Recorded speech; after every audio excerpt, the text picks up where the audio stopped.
আচ্ছা, মেলায় গিয়ে কি কেউ জ্বালায় পড়ে? আমরা পড়েছি। আর সেটা অবশ্যই বলব। তো তার আগে বলি আসসালামু আলাইকুম এভরিওয়ান, সবাই কেমন আছো? আলহামদুলিল্লাহ আমি অনেক ভালো আছি। আশা করছি তোমরা অনেক ভালো আছো।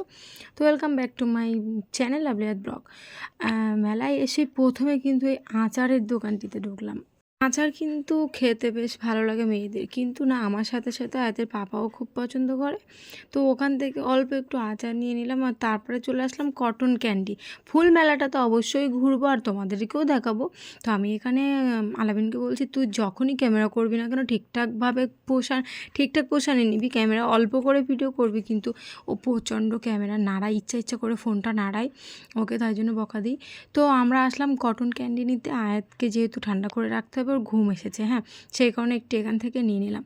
তারপরে একটা কথা বলি, আমার মা জীবনের মানে আমার মায়ের এই জীবনে 40 বছর প্লাস আমার মায়ের, তো জীবনের ফার্স্ট টাইম কোনো মেলায় এসে তো আসবেই না, বলছে ছি এরকম জায়গায় কেউ কোনো দিন যায়, এরকম একটি ব্যাপার। তো আমরা যেহেতু একটা জায়গা থেকে এখন বাড়ি যাচ্ছি, সেই কারণে মাকে গাড়ির মধ্যে রেখে আমরা এতটা দূর হেঁটে আসবো, ওই জন্য মাকে একা রেখে আর আসিনি, চলে এসেছি। তো মা প্রচণ্ড বকেছে আমাকে। যাই হোক, এখানে আমি আমার বন্ধুর সাথে কথা বলছিলাম, কিন্তু ও ভিডিও একদম আসতে চাইছে না, ওই জন্য ওকে আমি হাইড করলাম। জানি না কেন, হয়তো ওর গার্লফ্রেন্ড বারণ করেছে সেই কারণে, ওই জন্য ওর মুখে আমি একটু ইমোজি সেট করে দিলাম, হ্যাঁ।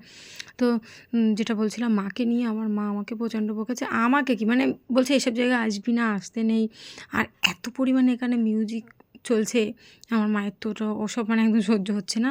তো যাই হোক, সে একটা ঘটনা আমি পরে বলছি, তার আগে একটু পাপড়ি চাটের দোকান থেকে কাজটা কমপ্লিট করে নিলাম।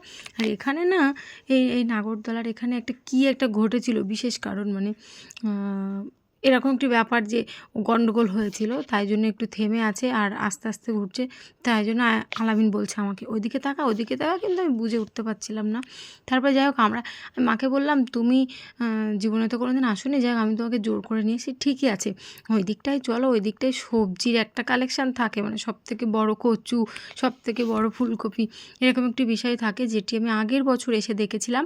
তো আমি মাকে বললাম চলো জাস্ট ওই দিকটা ঘুরবো, তারপরে একটু কিছু কিনেই তোমাকে নিয়ে এখান থেকে বেরিয়ে যাবো। আমি মামার বাড়ি গিয়েছিলাম, মামার বাড়ি থেকে আমি আলামিন, আমার মা, ভাবি আর আয়াতের পাপার আয়াত, এতজন বাড়ি যাচ্ছি। কিন্তু একটা কথা, মানে অনেক দূরে গাড়ি রেখেই মেলায় আসতে হয়েছে। অত দূরে মাকে ওখানে একা রেখে আমরা এখানে আসলে মানে আমরা ঠিকঠাকভাবে ঘুরতেও পারতাম না, ভালোও লাগতো না, সেই কারণে মাকে জোর করে নিয়ে আসা। মায়ের যে কোনো ইচ্ছা এরকম কিছুই না। যাই হোক, পাপড়ি চাট ওই দোকানটাতে গিয়েছিলাম, কিন্তু ওখানে একটু ভিড় থাকার কারণে আমরা আরেকটা দোকানে চলে আসলাম, হ্যাঁ।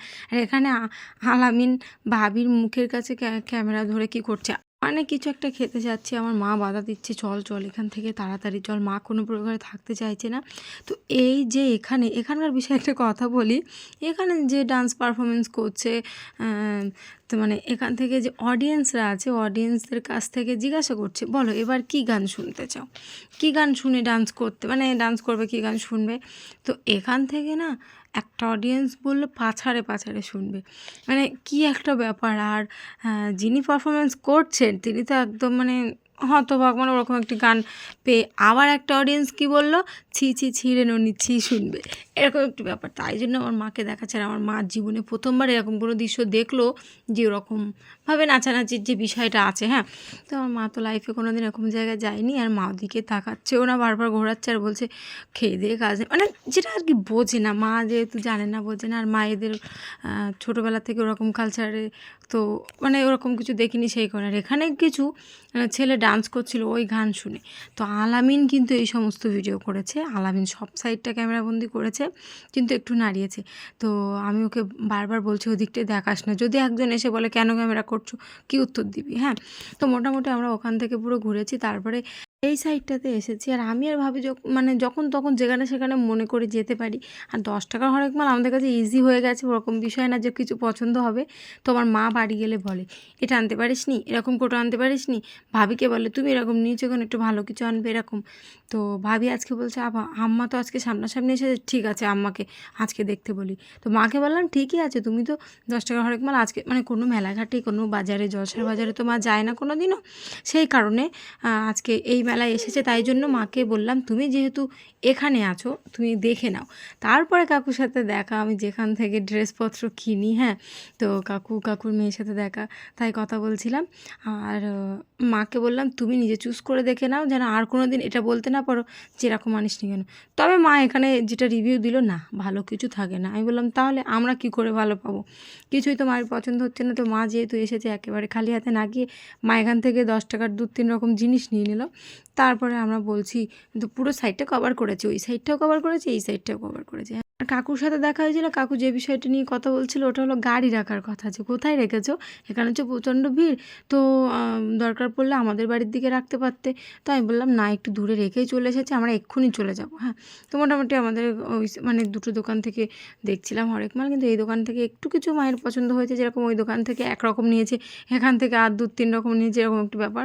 তো জাস্ট টাকা মেটানোর সময় পছন্দ হয়ে গেছে। আমার তো এখানে পছন্দের আর কিছু নেই, 10 টাকার হরেক মাল দেখে দেখে একদম মানে একদম কী একটা হয়ে গেছে, মানে সে এত জিনিসের মাঝেও কোনো জিনিস পছন্দ হয় না। আর খুব পরিচিত একজনের কাছ থেকে আমরা 10 টাকার মাল নিই, আয়তের পাপার পরিচিত আর কি দোকানের থেকে। তো তারপরে আমরা ওখান থেকে বেরিয়ে পড়েছি, মোটামুটি সে অনেক দূরে হেঁটে গিয়ে গাড়িতে উঠতে হবে। আর এখন সোজা যাব আমরা বাড়ি, মাদেরকে নামিয়ে আমরা বাড়ি চলে যাবো। তো চলো ব্লগটা এখানে শেষ করি। ভালো লাগলে লাইক, কমেন্ট, শেয়ার, সাবস্ক্রাইব করতে ভুলো না। আল্লাহ হাফেজ।